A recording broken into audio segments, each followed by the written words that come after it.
అవ్వదు. అందుకే వీళ్ళు నీరసంగా అలసటగా ఉండడం, బాడీ అంతా చల్లగా ఉండడం, సడన్ గా వెయిట్ పెరగడం, ముఖం ఉబ్బినట్లు ఉండడం, నార్మల్ టెంపరేచర్ లో కూడా ఎక్కువగా చలిగా అనిపించడం, జుట్టు ఊడిపోవడం లేదా పలచబడడం, గొంతు బొంగురుపోవడం, ఆకలి తక్కువగా ఉండడం, మతిమరుపు, రక్తహీనత, డిప్రెషన్, డ్రై స్కిన్, మలబద్ధకం, జాయింట్ అండ్ మజిల్ పెయిన్స్, ఆడవాళ్ళలో ఇర్రెగ్యులర్ పీరియడ్స్ ఇవన్నీ లక్షణాలుగా ఉంటాయి.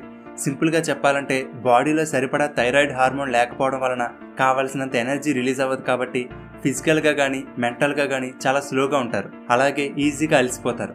Next hyper thyroidism.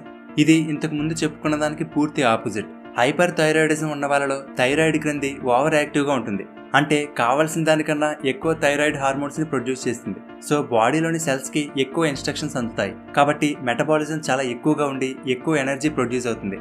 అందువల్ల వీళ్ళలో ఆకలి ఎక్కువగా వేయడం, హార్ట్ బీట్ వేగంగా ఉండడం, చెమట ఎక్కువగా పట్టడం, ఎక్కువగా యూరిన్కి వెళ్ళడం, వెయిట్ లాస్ అవ్వడం, బాడీ అంతా వేడిగా ఉన్నట్టు ఫీల్ అవ్వడం, బాడీ షేక్ అవుతూ ఉండడం, నిద్ర సరిగ్గా పట్టకపోవడం, ఎక్కువగా స్ట్రెస్, యాంగ్జైటీ, నర్వస్గా ఫీల్ అవ్వడం, ఇవన్నీ హైపర్ థైరాయిడిజం లక్షణాలుగా ఉంటాయి. ఇప్పుడు ఈ థైరాయిడ్ సమస్యలు